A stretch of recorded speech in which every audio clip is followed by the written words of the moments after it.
Atos dos Apóstolos, capítulo 9. Nós vamos estar fazendo menção de alguns versículos do capítulo 9.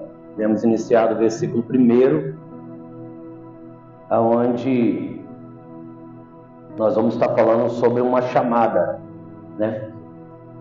Se eu fosse dar um tema para essa mensagem, eu iria dizer: lute do lado certo. Porque às vezes nós, se não vigiarmos, se nós deixarmos o fluxo nos condicionar, nós vamos nos ver lutando do lado errado. Então, Atos dos Apóstolos, capítulo 9, do versículo 1 até mais ou menos o versículo 9. Os irmãos acompanham aí, talvez a tradução vai estar um pouco diferente, mas o contexto vai ser o mesmo. Atos dos Apóstolos, capítulo 9, verso 1 em diante, diz assim: Saulo, respirando ainda ameaças e morte contra os discípulos do Senhor, dirigiu-se ao sumo sacerdote e lhe pediu cartas para as sinagogas de Damasco, a fim de que, em caso achasse alguns que era do caminho, assim homens como mulheres, os levasse preso para Jerusalém. Seguindo ele estrada fora, aproximando-se de Damasco, subitamente uma luz do céu brilhou ao seu redor. E caindo por terra, ouviu uma voz que lhe dizia: Saulo, Saulo, por que me persegues? Ele respondeu: Quem és tu, Senhor? E a resposta foi: Eu sou Jesus, a quem tu persegues. Mas levanta-te e entra na cidade onde dirão o que te convém fazer. Os seus companheiros que viajavam pararam emudecidos, ouvindo a voz e não vendo, contudo, ninguém. Então se levantou o Saulo da terra e, abrindo os olhos, nada podia ver. E, erguido pela mão, levaram-no para Damasco. Esteve 3 dias sem ver, durante os quais nada comeu nem bebeu. Estava essa semana eu meditando na palavra, irmãos, e esse contexto me chamou muita atenção. E eu lembro que quando eu estava lendo o contexto, uma pergunta, gritou ao meu coração. Em muitos casos, nós temos que nos vigiar, porque será que estamos lutando do lado certo? Eu não estou falando de uma questão só do Evangelho. Estou falando que às vezes na nossa vida, nós sempre vamos nos colocar, sempre, como a pessoa que foi ofendida e contraproposta será o ofensor. Sempre. Sempre em uma batalha que nós nos enxergarmos nela, nós seremos o pequeno Davi e aqueles que estão do outro lado serão os gigantes Golias. Sempre com uma palavra que nós iremos vencer. Se você pegar o contexto, tudo começou porque Estevão, ele permaneceu fiel à palavra de Deus. Para quem não sabe, Estevão foi um dos homens separados para ser um diácono. O interessante é que quando você vai ler ali em Atos, a separação, Atos 6, você vai ver que quando os homens vão separar, eles falam sobre 3 requisitos básicos. Qual é o primeiro? Alguém de boa reputação. Segundo requisito, alguém cheio do Espírito Santo. E o terceiro requisito, cheio de sabedoria. Parece que, na nossa concepção, ser cheio do Espírito deveria vir primeiro. E lendo o contexto, você debruçando sobre esse contexto, você vai ver que primeiro vem o testemunho. Primeiro vem quem é você, o seu caráter mediante a sociedade. E dependendo do testemunho que você tem, você vai ser cheio do Espírito Santo E por você ser cheio do Espírito Santo, logicamente a sabedoria de Deus vai vir sobre você. Então, o primeiro requisito vai vir muito do nosso individual, do nosso caráter. Vai vir de quem somos. Estevão foi separado para simplesmente servir a mesa. Só que a Bíblia diz que ele não se continha e ele começou a pregar, ele começou a divulgar, a propagar o Evangelho. Ele começou a pregar as boas novas. E o interessante é que quando você lê, você é inspirado lendo a história dele. Quando você pega a história de Estevão, você vê que não há muitos argumentos teológicos. Ele começa a contar sobre a história patriarcal, sobre a história do cristianismo, sobre a história daqueles que, pela fé, começaram a caminhar. E ele vai debruçando sobre aquilo. E aquilo, de alguma forma, vai contagiando as pessoas que muitos querem ouvir e muitos não querem. E aí, eles agora levam ele para fora e agora querem apedrejar, dizendo: ou você cala, ou você vai morrer apedrejado. E ele continua pregando. E quando você vai ler, você vê que os homens que vão apedrejar estão dando na moeda e colocando a capa sobre os pés de um jovem. E esse jovem está ali observando o posicionamento de alguém que está morrendo por uma causa. Alguém que está se mantendo fiel ao ponto de poder perder a sua vida por causa de uma causa. E que causa era essa? O Evangelho. Alguém, irmãos, que só foi separado para servir a mesa. Alguém que a sua função era servir pessoas na mesa. E ele vai romper. Tem um texto, um versículo que eu gosto muito na Bíblia que fala sobre o grão de mostarda. Manda nós termos fé como um grão de mostarda. Muitas das vezes cita que é ter fé do tamanho. Mas a palavra ali não é tamanho, é como um grão de mostarda. Por quê? Porque quando você estuda a hortaliça de Israel, principalmente a mostarda, é uma das menores sementes do mundo. Teve uma certa feita, eu estava no seminário e um dos pastores foi para Israel.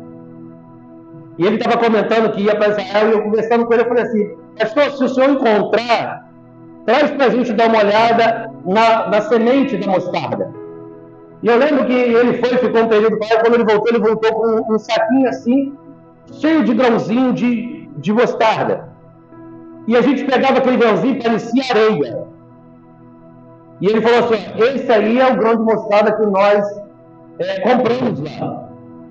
E eu olhando para aquilo, parecia um grãozinho de mostarda. E aí ele foi contar a história.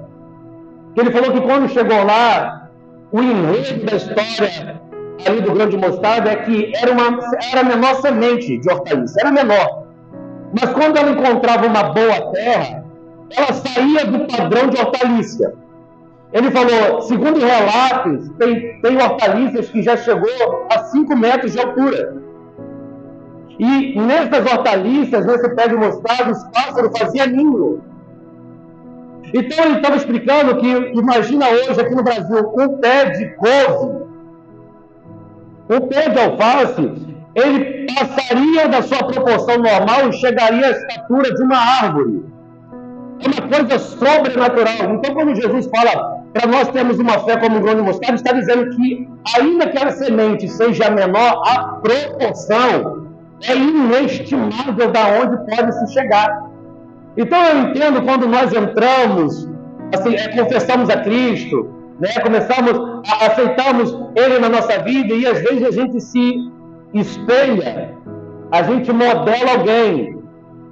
Esses dias nós estávamos conversando sobre a área evangelística e a gente estava conversando, irmão, que alguém para vir na igreja foi dado estatística aqui pelo pastor, que quando ele fez aqui a estatística, que a probabilidade de você chamar um parente, um amigo, ele vir é muito maior do que você pegar uma pessoa aleatória na rua.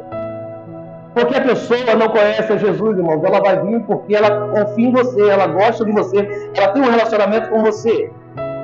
E não é diferente, você vai ter um relacionamento com a pessoa, você vai fazer um convite, a pessoa às vezes vai vir por não conhecer, ela vai vir por causa do convite que você fez.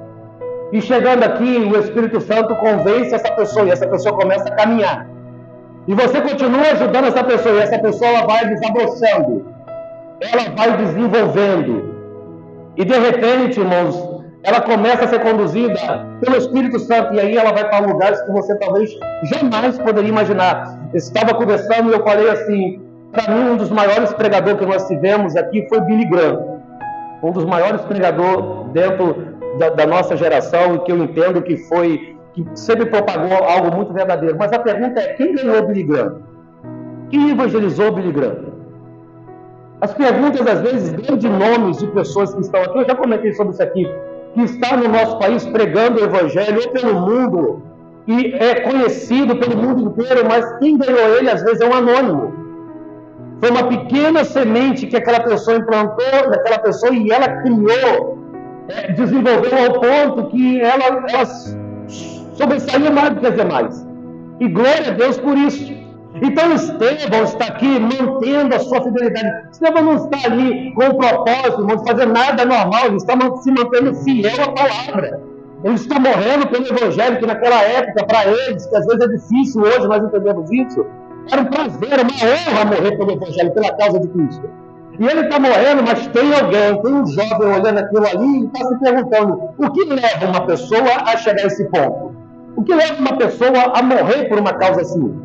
E ele está observando. Estevão tem uma passagem pequena, sabe? São pequenos relatos. Mas a conduta que, na minha visão, é a conduta que vai dar o start em Paulo, o Saulo, que vai ser um dos que mais vai escrever para o Novo Testamento. Para a carta de Coríntios, irmão, nós temos duas referências, a primeira e a segunda carta de Coríntios, mas existem mais duas cartas que não foram localizadas, que ele explica que ele escreveu a eles. Era aquele pastor que vai lá e ensinou, voltou, não adiantou, mandou uma carta, e ele resolveu, mandou outro, e vai mandando outro. Ele escreveu para a maior parte do Novo Testamento, mas quem ganhou ele? Um rapaz que teve uma passagem muito rápida, mas por causa de um posicionamento. Manteve-se fiel mesmo em tempos difíceis. Mesmo em tempos que as oportunidades estavam se esvaindo pelos seus dedos, um jovem que ele está pregando, você, irmão, não precisa você mergulhar dentro da teologia para você entender isso. Só de você ler as falas de Estevão, você sai dali muito inspirado, porque ele pega um contexto tão completo e ele esmiuça, ele só conta como foi. É como se alguém pegasse a Bíblia e começasse a ler. O relato de Ezequiel 37, que fala do Vale de Ossos Secos, é uma coisa muito legal, porque se eu fosse trazer, claro que é um conteúdo histórico, vai falar sobre a nação que vai ser restabelecida, mas se eu pegasse um contexto histórico, você vai ver que aquele contexto do capítulo 37 não tem um esboço, tem uma leitura. Porque quando Deus pergunta para Ezequiel, poderão esses ossos viver? Ele não inventa, irmão. Ele diz, o Senhor sabe. E aí ele não tenta inventar nada. Deus fala para ele assim, então profetiza. E ele não sai falando qualquer coisa, ele espera. O Senhor fala e ele repete. O Senhor fala e ele repete. Ele não inventa nada, ele não tenta tirar nenhuma forma mágica. Não, irmão, ele espera o Senhor falar e depois que o Senhor fala, ele repete. Diga ossos secos, ele vai dizer ossos secos, ouve a palavra do Senhor, ouve a palavra. Ele vai repetir. É a mesma coisa que quando às vezes nós não conseguimos orar, ou a gente está tendo dificuldade para orar, você pega a Bíblia e você começa a ler. É você pegar a Bíblia e você começar a ler em voz alta. É a mesma coisa do que você pegar e começar a ler um contexto em voz alta. Eu não consigo orar, eu não tenho força para orar, eu não estou conseguindo ter argumento para orar, eu não consigo nunca orar. Mas se você pegar a Bíblia e começar a simplesmente ler em voz alta, aquilo vai começar a te gerar uma inspiração, irmão. Vem um ânimo, pode fazer isso como teste, começa a vir um ânimo, você consegue ter força depois de você fazer uma leitura, de dobrar o joelho e orar. Então Estevão aqui estava como uma referência. Aí Paulo sai dali e começa. Paulo é uma pessoa que tem um conhecimento avassalador, alguém que conhece muito os mandamentos, a Torá, enfim. É alguém que estudava, é um fariseu, alguém que dominava muito bem as questões litúrgicas, religiosas da época. E aí ele vai pedir carta, a sinagoga dizendo assim, eu preciso de carta para pregar, para prender essas pessoas que estão pelo meio do caminho fazendo ruaças. estão trazendo tumultos, são pessoas que estão, de alguma forma, propagando alguma coisa que está trazendo tumulto para o nosso meio. E ele vai começar a caçar crente, porque se você ler o contexto dos caminhos são os cristãos que estavam ali, de alguma forma anunciando para viajantes, de alguma forma pregando, de alguma forma batizando, de alguma forma falando do evangelho. Parece muito uma caravana de evangelistas que estão evangelizando pelas ruas, uma caravana daqueles que estão fazendo o evangelismo no papel, ou seja, na palavra, ou seja, na oração. Se hoje estava em casa pela tarde, e de repente eu estou escutando uma cantoria, eu escutei violão, eu escutei uma sanfona, e estou ouvindo pelo meio do caminho louvores. E aí eu fui abrir o portão com as minhas filhas e estava passando uma caravana de uma igreja. E eles estavam cantando. E quem abriu o portão que estava na rua, eles iam lá, davam um papel evangelístico e perguntavam: a gente pode fazer uma oração? E eu falei: claro que pode. Eles fizeram a oração no portão e continuaram passando. E não tinha como as pessoas não abrir o portão, porque estavam louvando um louvor tão bonito, e com o instrumento, violão, as pessoas cantando junto, que as pessoas, que quase nós não somos curiosos, né? Nós não temos cuidado com curiosidade, querem sair para ver. E naquele momento que alguém saía, já tinha alguém no portão dizendo: você aceita um papelzinho, falava um versículo e fazia uma oração. Então os do caminho, eu acredito que estava dando uma perspectiva como essa, evangelizar, falar de Jesus, falar do amor. E Paulo começou a aprender, só que num determinado lugar, Paulo ele vai ter um encontro. E quando ele encontra com Deus, a Bíblia diz que uma luz brilhou. Irmão, a luz vem para trazer direcionamento. A luz brilhou, uma voz ecoou, ele cai por terra, e a voz está dizendo: Saulo, Saulo, por que me persegue? E o que ele vai dizer? Não, Senhor, eu não estou te perseguindo, não. O problema é que esses que estão incomodando, e aí Deus diz para ele: esses que estão incomodando na sua visão são os meus escolhidos. Paulo se vê lutando contra Deus. Paulo vai ficar cego por um período de tempo, 3 dias não come, não bebe, até que Deus agora está tocando, transformando, convencendo, ensinando um outro homem que já era cristão para estar indo lá orar. Pois bem, eu separei 4 pontos aqui, irmãos, que eu preciso compartilhar com você. Eu precisei falar do contexto para nós entendermos alguns pontos, porque Paulo vai se tornar, para mim, um dos maiores desbravadores do Evangelho. Ele vai entrar em cidades que hoje poderia ser considerado Nepal. Se for, morre. Vai ser considerado como muitos dos nossos missionários estão lá. Lugares que muitas das vezes você prega correndo risco de vida. E ele entrava. Paulo vai ter que sair de cidades descendo por uma carretilha dentro de um cesto. Paulo muitas das vezes vai ter que pegar um barco e ir para outro lugar e depois voltar para aquele mesmo lugar para esperar amenizar a situação. Então, dentro de uma visão de um desbravador, alguém que vai fazer uma diferença muito grande, que vai ganhar muitas pessoas para o reino, alguém que vai ensinar muito dos apóstolos também, alguém que não tem menor dor de corrigir Pedro, porque diante de uma pessoa ele é uma coisa e diante dos outros ele é outra. Um apóstolo que quando estava com o gentio estava bem, mas quando chegava aos judeus ele desprezava os outros. Então nós vamos ver que ele manteve um posicionamento mediante a palavra, mas teve alguém que deu um start. Às vezes, irmão, nós temos medo de falar em público, e tudo bem. Às vezes nós temos vergonha de propagar o evangelho com uma multidão, tudo bem. Talvez nós temos vergonha de ir para uma rede social e fazer um vídeo, tudo bem. Mas às vezes você, no seu individual, da sua forma simples, você vai alcançar alguém que não vai ter vergonha de ir para a rede social e ganhar muitas pessoas falando do evangelho. Você vai conseguir alcançar alguém e, através do Espírito Santo de Deus na sua vida, convencer essa pessoa, e ele vai ser um desbravador que vai fazer coisas extraordinárias.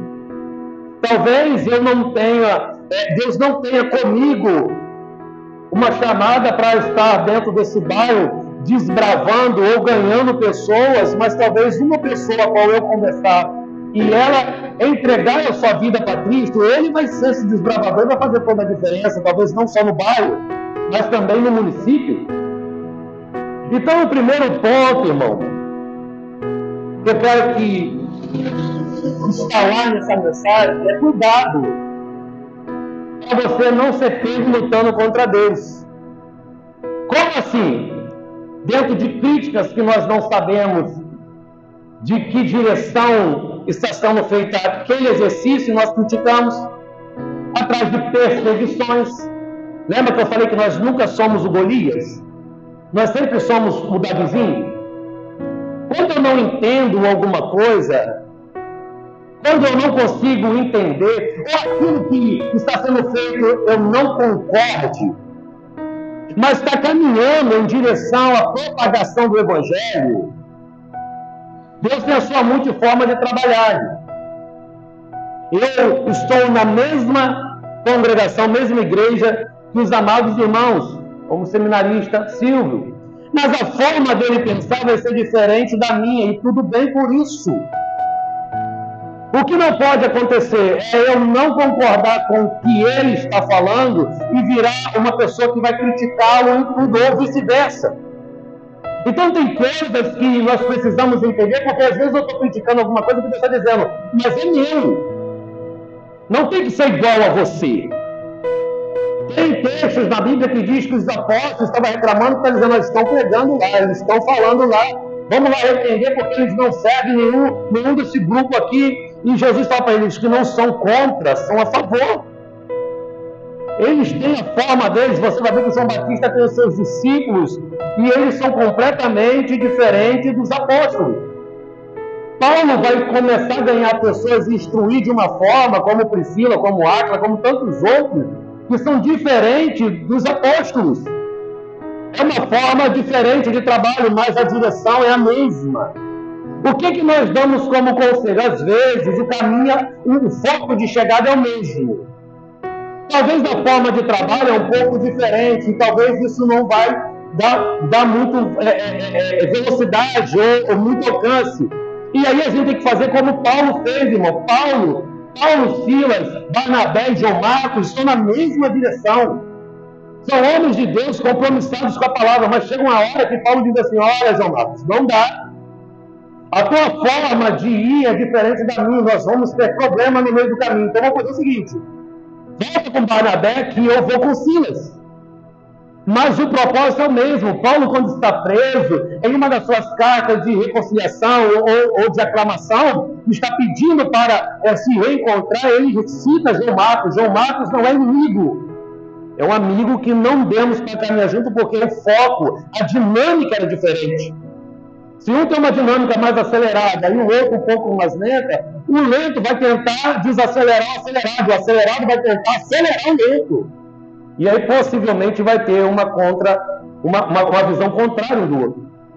Então, às vezes, tem coisas que nós não entendemos e às vezes nós queremos opinar se não está infringindo princípios, irmãos. Se não está infringindo a palavra de Deus, deixa eles andar. Gamaliel vai dizer, olha, se não é de Deus, não prospera.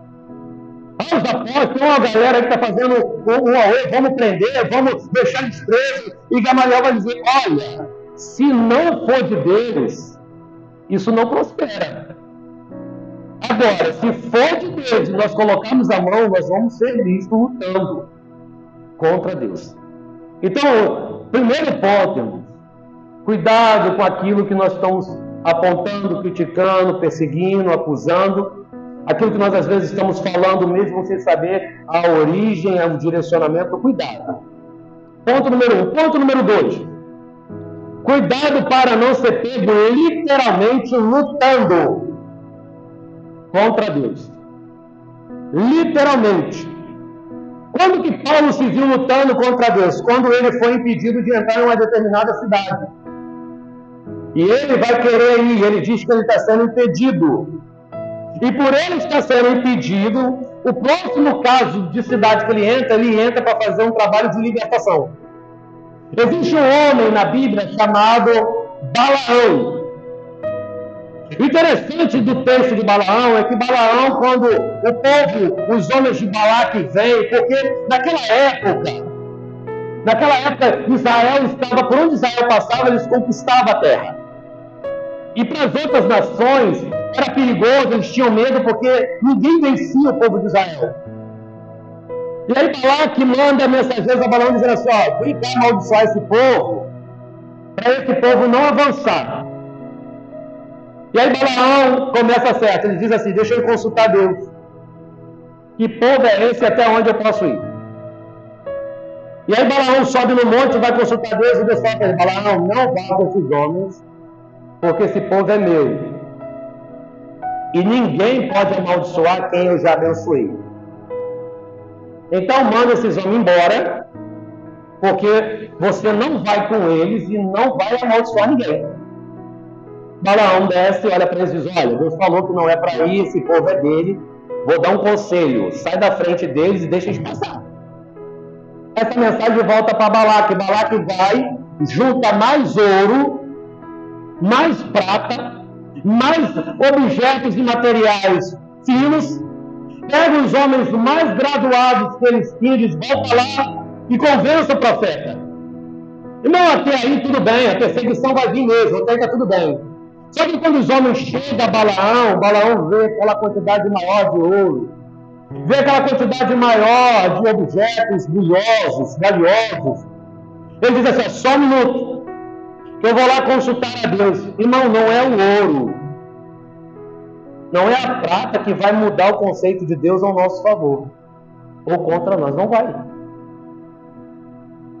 A Bíblia diz que ele é imutável. É imutável.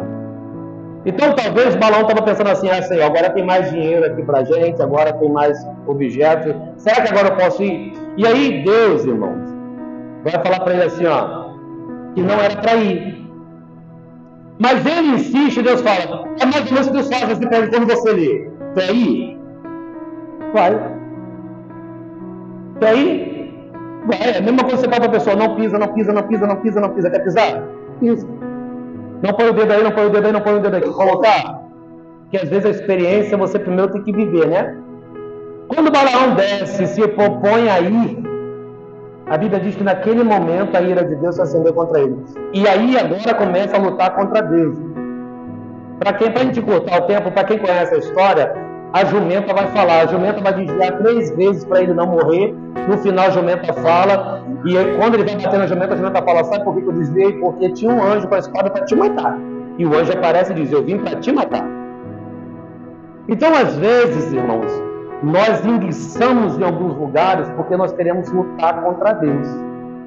Eu poderia dar vários exemplos de luta contra Deus. Eu poderia falar de Jonas, quando Deus fala, vai para Nínive, ele quer ir para Tarsis, nada dá certo na vida dele, ele ainda bota em risco quem estava lá com ele no barco. Porque às vezes as coisas não funcionam porque Deus está falando para a direita e a gente quer ir para a esquerda. E quando você se pega lutando contra Deus, qual é a sua possibilidade de ganho, irmão? Nenhum. Não se iluda quando você vê dizendo que Jacó prevaleceu, lutou com o anjo e prevaleceu. A insistência, o quanto ele queria, o quanto ele se lançou, ali fez, já tinha sido, na minha visão, biblicamente, já estava direcionado para uma transformação. Por que uma transformação? Porque o anjo estava esperando ele. E a pergunta que o anjo faz para Jacó é simples, quem é você? Se você pegar a história de Jacó com o seu pai Isaac, desde aquele dia que ele se passou por Esaú, ele nunca mais foi Jacó. Quando ele encontra com o anjo, Deus vai perguntar para ele, de fato, quem é você? Vai continuar se passando por alguém que você não é, ou você vai assumir quem é você? E quando ele assume, eu sou Jacó, eu sou o oportunista, eu sou quem pegou a bênção do meu irmão na visão humana, foi eu que peguei, e Deus fala, a partir de hoje eu mudo a sua história, de Jacó para Israel. Então havia um encontro marcado. Outra coisa também na questão de Jacó, porque tudo isso está falando de chamada. Jacó não roubou a bênção de ninguém, porque se Jacó tivesse roubado, Deus não o abençoaria. Deus, ele poderia ter enganado Isaac, ele poderia ter enganado Esaú, poderia enganar quem ele quiser, mas Deus não é um enganado. Então Deus não ia abençoar alguém que roubou. Então quando a gente pega o contexto dizendo que ele roubou, não, irmão, já estava tudo preparado. Não seria daquela forma, mas já estava. Então o segundo ponto é esse: cuidado para não ser pego lutando contra Deus. Terceiro ponto: nem todos que estão com você irá ver o que você está vendo, entender o que você entende, suportar o que você suporta. No contexto aqui, Saulo está andando com o homem junto com ele. Ele vê a luz, escuta uma voz, Deus conversa com ele, e tudo que aqueles homens escutam é uma voz. Mas não tem direção, não tem nenhum tipo de entendimento cognitivo, entendimento espiritual, não tem. Paulo sabia quem era que estava falando com ele. Paulo sabia o que estava acontecendo naquele momento. Aqueles homens não. Então tem muitas coisas que você vai suportar que muitos não vão, como tem muitos que suportam coisas que nós não iríamos suportar. Então a comparação, tem que tomar muito cuidado com a comparação que nós fazemos de quem queremos nos tornar. Então cuidado, porque às vezes nós estamos andando com pessoas e exigimos delas coisas que elas não podem te dar, porque o nível de conhecimento não está do mesmo tamanho, o nível de experiência de vida não está. Então a gente vai exigir coisas que Deus está dizendo, isso você suporta, ele ainda não suporta. Por isso que Paulo vai dizer, para uns, ainda vai continuar bebendo o líquido, leite. Ainda é coisas bem superficiais. Para outros, a comida vai ser um pouco mais engrossada, porque você já está num patamar de desenvolvimento maior. Então eu creio, irmão, e toda vez que eu prego aqui, eu não tento melhorar, eu não tento amenizar, não tento falar de forma simples, porque eu entendo que eu estou falando para líder.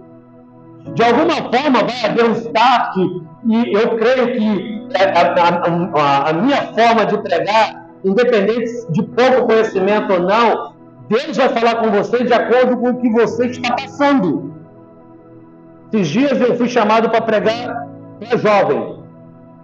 E me deram um tema, o tema era adoção.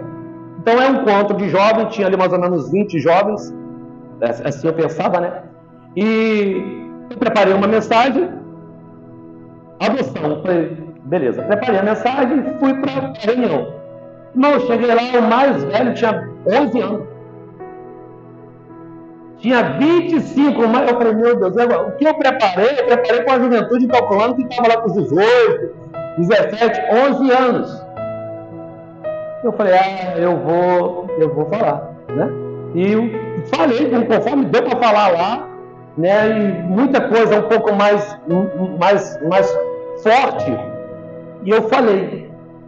E aí falei, naquele dia foi uma benção, 2 dias depois o líder dele me chamou e falou assim, olha, eles estão querendo marcar de novo, porque gostaram muito. Porque às vezes gostar de ter sido entenderam, né? Gostaram muito e querem marcar. Então eu falei, cara, glória a Deus.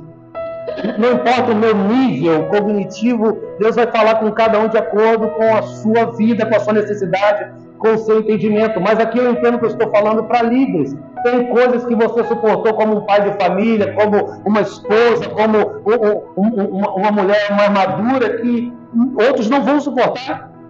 Como líder, nós suportamos coisas que às vezes nós queremos cobrar de liderados que eles não vão suportar. Nós vamos passar por caminhos, nós como pais, estamos passando por caminho ou passamos por caminho, e não adianta exigir um posicionamento do filho, porque ele ainda não passou, ele nem sabe do que a gente está falando. Então nós não podemos comparar a sua experiência de vida com a experiência de vidas alheias.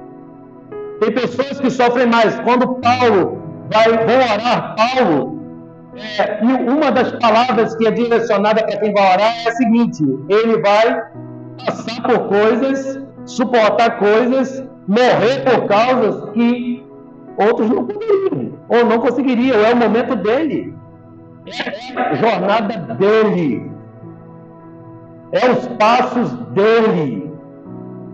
E eu entendo quando você modela alguém até começar a andar, mas depois que você começa a andar, você precisa ter experiências com Deus. Falar da fé de Abraão é lindo. Falar da forma patriarcal de Isaac e de Jacó é lindo. mas eu preciso entender que eles estão me dando uma direção para me encontrar a minha jornada com Deus. E eu preciso ter a minha experiência com Deus. Contar o testemunho de alguém, o pastor Fábio passou por isso, passou por aquilo, o pastor Fábio por isso. Você vai ganhar uma oportunidade de falar que o pastor Fábio, o pastor Renato, o pastor Márcio, o seminarista Silvio. Beleza, nós passamos, mas qual é a sua experiência com Deus? Eu levei minha esposa ela fez um concurso e ela foi para fazer a seleção. Cheguei lá, eu encontrei um senhor. Conta isso aqui já. E o senhor falou, a gente conversando ali, ele começou a contar a experiência dele, que ele ficou 12 dias em coma, abriram ele da garganta até o umbigo, ele tinha um câncer. E, meu irmão, ele começou a contar a jornada dele e eu estava sentindo dor, ele contando. E depois teve que usar uma coisa para cauterizar, e costurou, e começou a andar, e não andava direito, e vai na cadeira de rodas, depois se deslocou, não sei o que lá. Eu estava sentindo a dor dele, eu falei, eu teria dificuldade fisicamente para hoje, tá? Eu falei, quanto tempo aconteceu isso? Ele falou, 5 anos. Eu já dirijo, eu faço isso, eu faço natação, eu faço aquilo outro. E ele falou, sabe qual foi a maior crise que eu tive? E é o que a gente sempre fala aqui. Ele falou, quando eu fui na doutora, a doutora falou, o câncer é 30% e a sua mente é 70%. Se você não controlar a sua mente, isso vai inverter.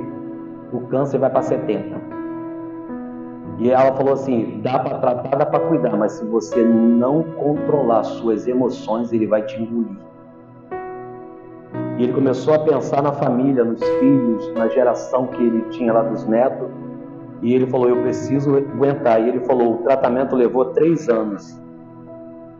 E ele falou, eu fiz o último check-up agora, e graças a Deus não tem nada. Nem resíduo do câncer no meu corpo.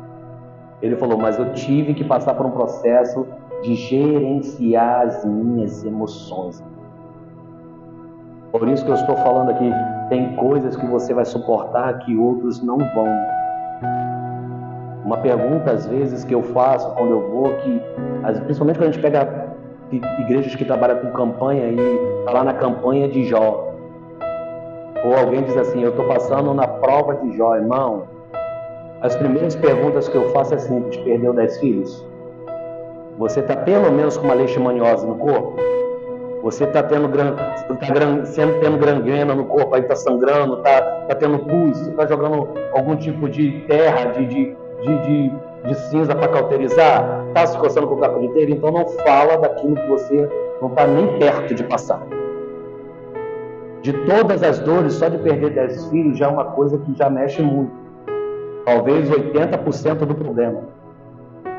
Só que aquela história, aquele momento, aquela vida foi Jó. Ah, pastor, eu não aguentaria passar por isso. Talvez eu também não sei. Mas era dele, aquilo é dele. Eu preciso dar conta da minha. Então entenda, você vai suportar coisas que outros não vão. O que você tem que se fazer? Se mantenha firme. E o último ponto, todos nós precisamos de ajuda. Tá? Todos nós. Você vai ver que os homens não escutaram. Mas para entrar na cidade ele precisou que aqueles homens não pegassem pela mão e levassem ele. Quando Pedro e Tiago e João estão passando na beira da porta lá do templo, se eu não me engano, esses 2 apóstolos, tem um homem lá que eles dizem que não tem prata, não tem ouro, e eles dizem, mas eu tenho a presença do Espírito Santo, em nome de Jesus, levanta e anda. Mas eles dão a mão e levanta ele. Quando Jesus está em Cafarnaum, se eu não me engano, ele tem 4 amigos trazendo um paralítico. E o pior, irmão, não tem lugar para entrar na casa, não tem lugar para acessar a porta. Eles sobem no telhado, não sei nem como dava para descrever isso, mas eles sobem no telhado, eles abrem um espaço e desce aquele aleijado, aquele paralítico pela corda. E se não fosse aqueles 4 amigos? Precisamos uns dos outros. Nós somos um corpo e como corpo funcionamos em conjunto. Igreja não tem nenhuma abreviação individualista. Eu sou igreja. Nós somos a igreja, porque a igreja é um corpo. E como um corpo precisa de membros. Na nossa vida precisamos de amigos. Nós precisamos de amigos para nós conversarmos sobre a nossa vida espiritual.